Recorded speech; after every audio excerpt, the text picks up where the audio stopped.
Viewers and subscribers, you're welcome back. This is BVI Channel 1. And on this round of discussion, media chat, matters arising, I'm honored to have in this interactive section the DVC Imo State University in the person of Professor Father Philip Obonna. It's a pleasure to have you on Matters Arising. Thank you. Today, in Nigeria, there's someone will say 1 week, one trouble.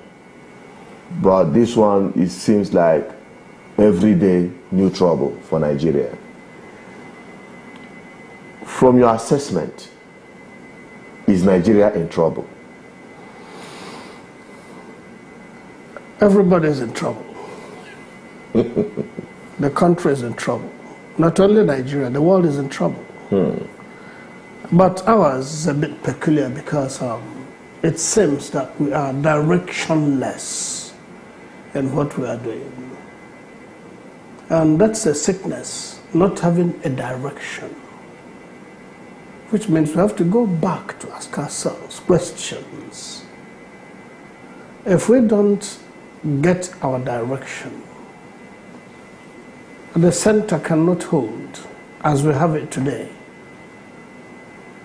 In all aspects, all spheres of this, our endeavors, we wonder whether we are conscious people. Because people who are conscious cannot continue to live this way. So we have to go look inward and ask ourselves the question, at all levels, and in every sphere of life, we need to ask ourselves that question. Are we conscious? And why do we behave as if we are dead and unconscious? As if we don't have feelings? Do we feel the situation? Do we feel what is happening? It's a big challenge to all of us. So we are in trouble. And anybody who denies that we're in trouble doesn't know what is happening. The person is not conscious of his or her own environment. Or living in self-denial. Good. Worse than that, living in self-denial, because a person cannot deny himself. A normal human being cannot deny himself. Yeah, because what is happening in Nigeria today with the level of, in fact, Shinawa said, things fall apart. Not only things falling apart, the center does not hold anymore. Now, talking about the center not holding anymore, Nigerian problem, from your assessment, is it foundational problem? Some people say, is it structural problem? Is it constitutional problem? Or attitudinal problem? That's the mentality of many Nigerians. Because you mentioned people not being conscious or behaving as if everything is normal. Yeah, all these problems are there.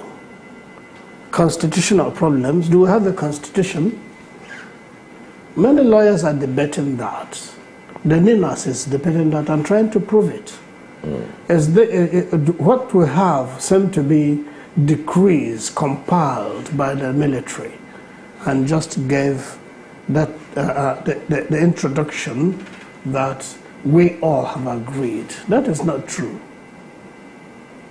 There are many flaws in the Constitution. So constitutionally, we're in trouble. What else did you want to know? Constitutionally, yes. Which other area? Structural. Structural. Is this a way that, let us face facts, structurally, we should be? That is why people are clamoring for restructure, because it's faulty. The structure is faulty, and that is why we cannot even produce toothpick. The structure does not afford us the opportunity to progress. It's a structure that makes us just to consume. What do we produce in Nigeria? It's only consuming, and that puts us into trouble. We talk of inflation now. Why? Because we cannot produce even what we eat to feed ourselves. There's nothing, because there's no encouragement from the angles we should be encouraged to produce. Okay, now when we talk about this structural problem, the constitutional problem, just like you pointed out, Nina has been in the front burner advocating for constitutional review or overhauling. Then people say structurally Nigeria is not a federal republic. It's not even a federation. It's a unitary system. And because of that, everything has fallen apart. Now, let's drive it home to the southeast. Would or can Southeast in the contemporary Nigeria as it is today ever function? Is there any hope?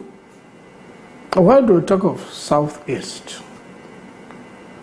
In the first constitution, we talked of regions, and regions had their powers, also had their limits. Why did we abandon it? Why did we abandon the regional system?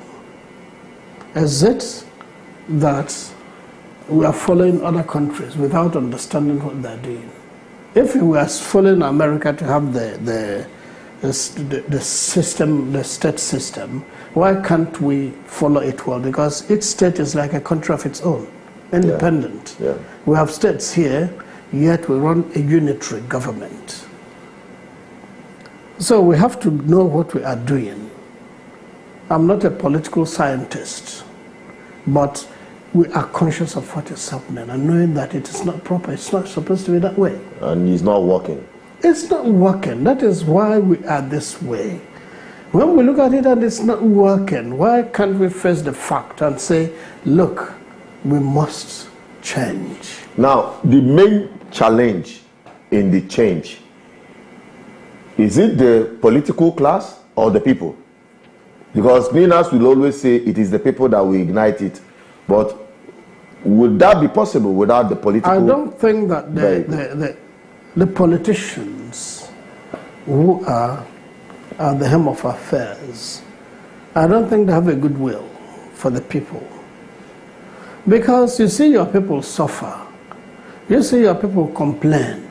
You see your people languish. And you think that what you are doing is correct. Are they blind? Don't they see? But the people also, we are so docile. I am not advocating a kind of, what do you call it, riot or revolution. But it has come to that stage. We cannot continue this way. If revolution is to correct the thing, then it has to be done. If it cannot correct it, we try evolution. Because there are the two ways of changing things. Either by evolution, you evolve a new method.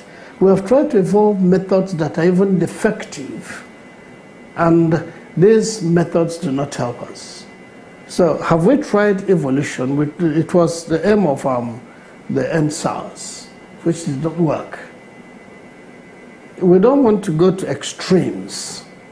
But then we can also manage and navigate to help ourselves.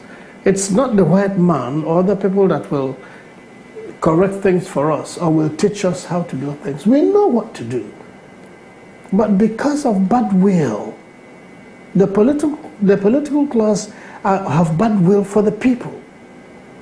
Okay. Now, you are coming from an academic world, and the politicians you are talking about did not emerge without the help of electoral process. You can agree with me that even the young people out there, because we are interacting with them, they are disappointed with a class of people they should respect. The professors, the what they call the vice chancellors, who serves as returning officers during election. People who penalize students for cheating in the classrooms now help in rewriting results and declaring wrong mandate during elections. Does that bother you? It bothers everyone. It bothers a concern. But the system itself is defective. The process is defective. And then, why do they choose the professors that are corrupt? Because in every system, there are corrupt people and there are good people. Why do they choose those that are corrupt? They know who is who. There are some of the professors also who did not conform to that low standard of declaring false results. But those who are greedy, and those who are, I wouldn't call them professors, because a professor who has character cannot do that. An educated person cannot do that. That is where I distinguish between being learned and being educated. When you are learned, you have tons of information in your head, and you can quote them anywhere in time. But when you're educated, you have character. Because the aim of education is character. And that is why Gandhi said, an educated person without character is not only useless, but positively dangerous to society. So these learned people, I cannot say they're educated. They are not truthful to themselves. And the first of human values, the first human value is truth. Those people are not living in the truth. And by the way, who employed them? That's another aspect to consider. Because university does not have autonomy anymore. Government politicians have taken away the autonomy of the university. And you see them in employment, take my brother, take my sister, and mandate even the vice chancellors to do that. They appoint the vice chancellors. What do you expect? If the system is rotten, if the system is corrupt, you expect these things. But we need to correct them. The now question is how? The how is being firm. There are good people left. Not everybody is bad. Seek out those good people, give them those positions and see what will happen. The problem now is the people that are in the position to give out these positions are the corrupt politicians. Yes, they are. So how would the youth go around it in terms of evolving a new system? Evolving a new system is possible, even if those at the helm of affairs are corrupt. There's a way. You see, here we are too docile, and we accept everything. And some people will take it as the will of God, when it is not the will of God. So we have to go inside again and see what we can do. I don't want to use the word revolution, but sometimes it is necessary. Even the revolution of the mind. Of course, revolution does not mean carrying arms. Arms, yes. To say no is to revolt. Yes. To say no is to revolt. So we can say no to some of the things. That's part of the revolution. And I want people to understand that when we say revolution, it is not carrying arms. No. There are ways we can revolt effectively, and it yields fruits other than carrying arms. And what you said is true. Change of mindset. You see, we need a change of mindset here. Poverty and hardship have made us to now have a kind of a low mindset. The politicians, in their greed, have conditioned the people as if we are begging. And whatever they give, you think they're doing you a favor. When state governors or the federal government does something for the people, it's no favor. There are statutory duties that they should do. If a governor constructs a road for the people and he says, I did it for you, that's stupid. It's a statutory duty for the government to do that, to build schools, to pay salaries. And when they do it, they say, I'm doing a duty. I mean, a favor. How can it be a favor? It's because they don't understand, they don't even know. So when someone in authority does the statutory, job, statutory work, it's presented as a favor, which means they don't know what they're doing. Exactly. When they deny people of certain things, they call it another thing. As it happens now, we're denied of almost everything, including salaries and pensions. And I don't know how such people feel. And people are behaving like everything is all right. Like That is when I told you that we need that change of mindset. Things are not all right.